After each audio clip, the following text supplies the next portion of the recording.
ከእናት አከበርኩሽ። ከእናት በላይ አደረኩሽ። አዎ አሚር፣ እማይሆን ነገር የሚጸጽትን ነገር አታውራ።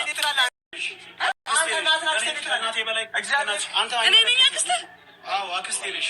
እኔ ግን ከእናቴ በላይ ስላከበርኩሽ ነው፣ ስለወደድኩሽ ነው። እናቴ በየስቴን ያስተዋወቅኩሽ። እንደዚህ አይባልም። ያሳደገች እናት ይላል። አዎ እላለሁ። ውጣ አንተ ምን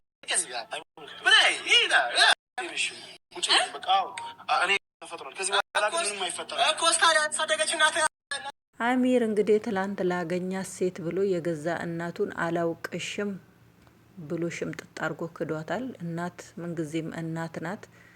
ኖረህም አልኖረህም ገረጣህም እናት ምንጊዜም እጇን ዘርግታ ነው የምትቀበልክ። ሴት ግን ሲኖርክ አብራክ ነው፣ ሳይኖርክ በጭንቅላት ቁም ብላ ነው ተታህ የምትሄደው ማለት ነው። አሰላሙ አለይኩም ወራህመቱላሂ ወበረካቱ። እንደውም የሌላ እምነት ተከታይ ሰላም እንዴት ናችሁ? በአዲስ ቪዲዮ መጥቼ የላችኋለሁ። ግን በዚህ ልጅ ላይ አልሰራም ብዬ ነበረ፣ ግን በጣም ስላስገረመኝ ነው። አንዳንድ ጊዜ ሶሻል ሚዲያ ላይ አጠቃቀሙን የማናቅ ከሆነ ቤተሰቦቻችን አምተን እዚህ ሶሻል ሚዲያ ላይ ባናረክሳቸው ጥሩ ነው። ያውም እናት ውድ የሆነችውን ነገር አመቶ እዚህ ጋር ክብሯን የሚነካ ነገር ሶሻል ሚዲያ ላይ መናገር አይደለም። እናት እኔ እንጃ በጣም ልብ ነው የሚሰብረው።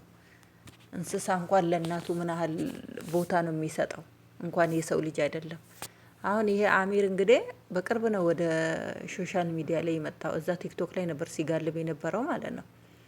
ሙስሊም እንኳን የሆነች ብትሆን አኽላቋን የጠበቀች ቤተሰብ የወደዳት እንኳን ቢሆን አዎ ይካድ ለእናቱ ብሎ እናቱን ይካዳል። ግን ነገ ጥላው ለምትሄድ ገና እሱ ጋር እንኳን መኖሩን ያላወቀ የሌላ ሰው ሴት ተሸክሞ ሚስቴ ናት አለ። በዝሙት አርግዛልኛለች ልጅ ሚስቴን መንካት የለብሽም ካንቺ ባለፈው ከእናትህና ከሷ ምረጥ ስትለው እናትየው እኔ እሷን ነው የምመርጠው አለ። በጣም ልብ የሚሰብር ማለት ነው። እናት እኮ እዚህ ምድር ላይ ዓለም እንኳን ቢንትን ቢሰጥ እናትን የምታክል ነገር የለችም። ይኸው ዓለም በግራ እጅ እኮ ናት፣ እናት በቀኝ እጅ ናት። ሽምጥጥ አርጎ እኔ እኮ የእናትን ክብር የሰጠው ስለምወድሽ ነው፣ እናቴ አይደለሽም አክስቴ ናት። እያችሁ አክስት እንደሆነችማ ተናግረሃል እኮ ባለፈው። ግን ጡት አጥብታ እናትህ እንደወለደች ነው እሷ ወስዳ ያሳደገች። ጡት ጠባህ ማለት እናት ናት። ለመውለድ እኮ በትምትል ይወልዳል። በዚህን አይነት አንተ ሶሻል ሚዲያ ላይ እንደዚህ ያርገክ እናትህን ታዋርዳለክ። እቅርታ የማይመልሰው ነገር እድሜ ልክ የግርሳት የሚሆን ቃላት ነው የወረወርከው። በምንድን ነው ማጥፋት የምትችለው? የፈሰሰ ቅቤ ወይ የፈሰሰ ውሃ አይታፈስ፣ መሬቱ መጥቶ ይጨርሰዋል እንጂ። ልክ እንደዛ እኮ ነው። ደሞ እኮ ሀላል ሚስቱና ኒካህ አስረክ በትክክል ብታገባት ኖሮ እንኳን አይቆጭም እኮ። ነገ እሷ እምነቷን የምትወድ ናት። እናትህን አመታ ሙስሊም ሁኛለው ብላ ሂጃብ ለብሳ አሰላም አለይኩም ብላ አስደስታ ልቧን ድጋሚ የሰበረች እኮ ናት። ይሄ እምነት እኮ እናንተ የምታሾፉበት እናንተ የምትቀልዱበት አይደለም፣ እስልምና ማለት ነው። እናንተ ሲጀመር እስልምናንም አትወክሉ፣ ሌላ እምነትንም አትወክሉ። እንደናንተ አይነት አይደለም በእምነት የሚቀልደው ማለት ነው። አሰላም አለይኩም ብላ እናቲቱ በጣም ደስ ብሏት የደስታ ብዛት ነው የደነገጠችው ማለት ነው። በኋላ ላይ ትንሽ ቁጭ ብላ አንገቷን ታያለች። አንቺ እኔ ነው የምታታልሉ መስቀል አድርገሽ አይደል እንዴ? ሰው የሰው እምነት ይጣላል፣ የሰው እምነት አይወድም ሊያስብሏት እኮ ነው እናትየውን። እናትየው ደግሞ ደስ የምትለው የገባት ንግግር የምታቅ ደስ የምትል ጀግና ቀልጣፋ ናት። መልሱንም አልተሳሳተችም። ለሱ ብለሽ አይደለም እምነትሽን የምትቀይሩ፣ ለኔ ብለሽ አይደለም እምነትሽን የምትቀይሩ። እምነቱን አውቀሽ ገብቶሽ ነው ያለችው። ደስ የምትል ወላሂ በቃ ንግግር የምትጀል ጀግና እናት ማለት እቺ ናት። ጀግና የልጇን እንኳን አላስበለጠችም። ልጇን አላስበለጠች፣ የማንንም እምነት አላዋርደች። የኔ እምነት ከዛ ይበልጣል፣ የእንትና እምነት ይበልጣል ሳትል ለኔ ለሱ ብለሽ አይደለም እምነትሽን የምትቀይሪው ነው ያለችው። እቺ ጀግና ንግግር የምታቅ። እሱ ግን እሱ የመጣበት መንገድ ደግሞ በጣም የሚያስጠላ መንገድ። እኔ አልፈልግም።